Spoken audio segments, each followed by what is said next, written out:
Olá, meus irmãos, eu os convido a nós abrirmos a nossa Bíblia em Jonas, capítulo 2. Nós vamos ler o versículo 7. Jonas, capítulo 2, versículo 7. Nós vamos fazer uma pausa nas nossas reflexões em Provérbios, que temos feito costumeiramente a cada noite, não é? E vamos hoje meditar um pouco nesse versículo e no contexto aqui do livro de Jonas, para pensarmos um pouco sobre a oração nesses dias difíceis que nós estamos vivendo. Vamos abrir então, Jonas capítulo 2, versículo 7, diz assim a palavra de Deus: Quando desfalecia em mim a minha alma, lembrei-me do Senhor e entrou a ti a minha oração no teu santo templo.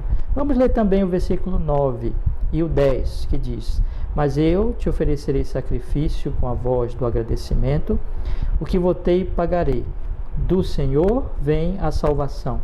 Falou, pois, o Senhor ao peixe, e este vomitou a Jonas na terra seca.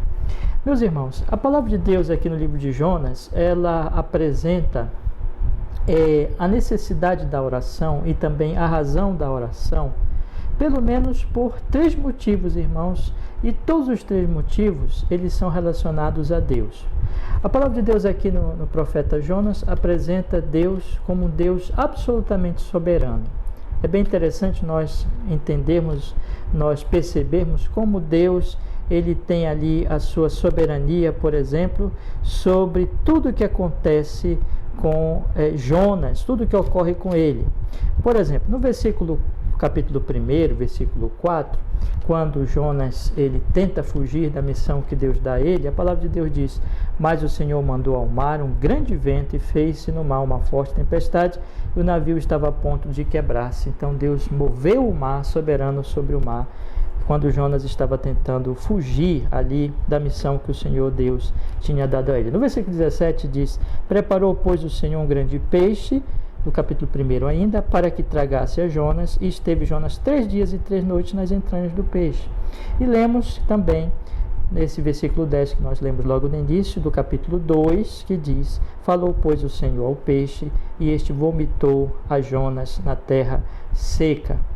A segunda coisa que nós aprendemos aqui sobre Deus, irmão, no livro de Jonas, é que Deus, ele manifesta a sua ira justa contra os pecados dos homens. Isso está na própria missão que o Senhor Deus dá a Jonas. No capítulo 1, no versículo 1, diz: E veio a palavra do Senhor a Jonas, filho de Amitai, dizendo: Levanta-te, vai à grande cidade de Nínive e clama contra ela, porque a sua malícia subiu até a minha presença. Então aqui mostra a palavra de Deus, como Deus então mandou Jonas para dizer que a malícia subiu até a presença do Senhor, e o Senhor estaria então ali mandando Jonas para alertá-lo quanto a isso.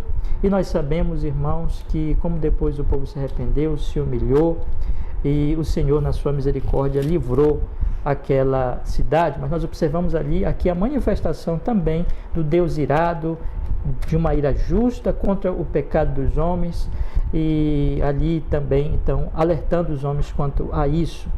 A terceira verdade, irmãos, com relação a Deus, é que Deus é misericordioso, e nós observamos, irmãos, como ele cuidou de Jonas, como ele teve paciência, misericórdia com Jonas, tirando do peixe, cuidando dele, dando a ele a boboreira no finalzinho ali para que ele tivesse uma sombra. Mas a lição que Deus dá no final, meus irmãos, é muito importante. No versículo 10 do capítulo 4, quando Deus diz: Tiveste tu compaixão da boboreira, na qual não trabalhaste, nem fizeste crescer, que nunca numa noite nasceu e numa noite pereceu, e não hei eu de ter compaixão da grande cidade de Nínive, em que estão mais de 120.000 pessoas que não sabem discernir entre a sua mão direita e a sua mão esquerda, e também muitos animais?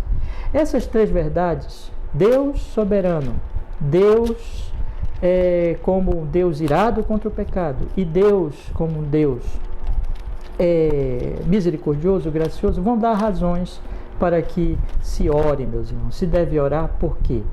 Porque o Senhor exatamente, Ele é soberano, só Ele pode agir na nossa vida, só Ele pode controlar o mar, o peixe e todas essas coisas. Por isso devemos orar a Ele e clamar quando nós estivermos em necessidade como essa.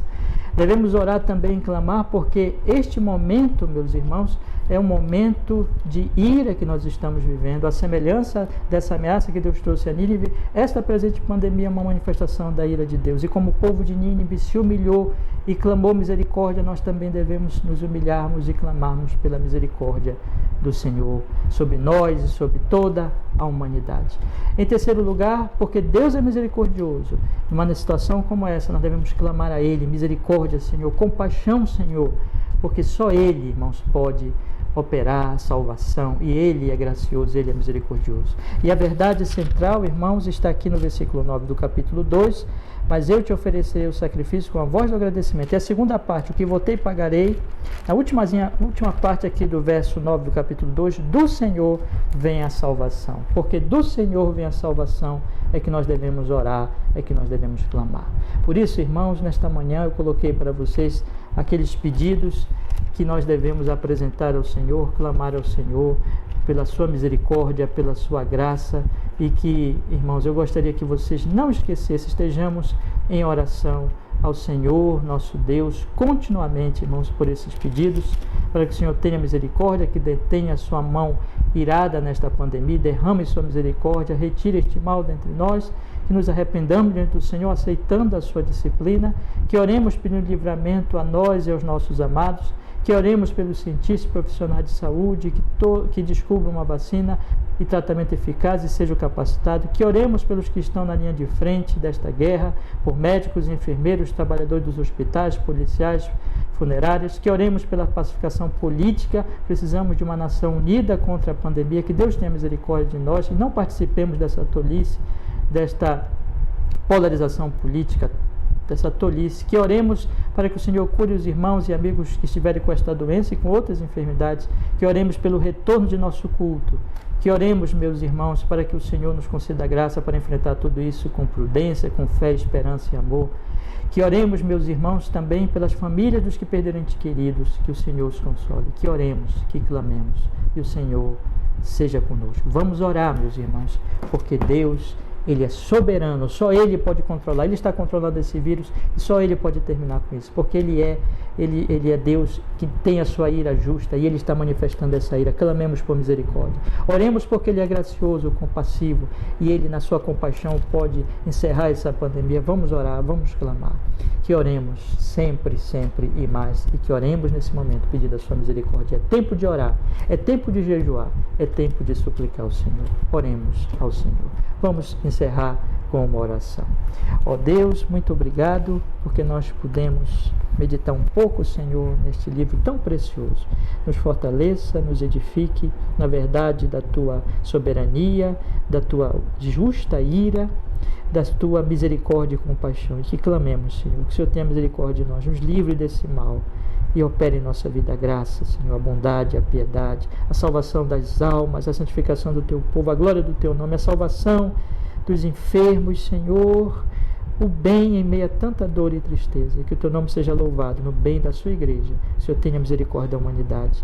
Em Cristo Jesus nós oramos e agradecemos. Amém e amém.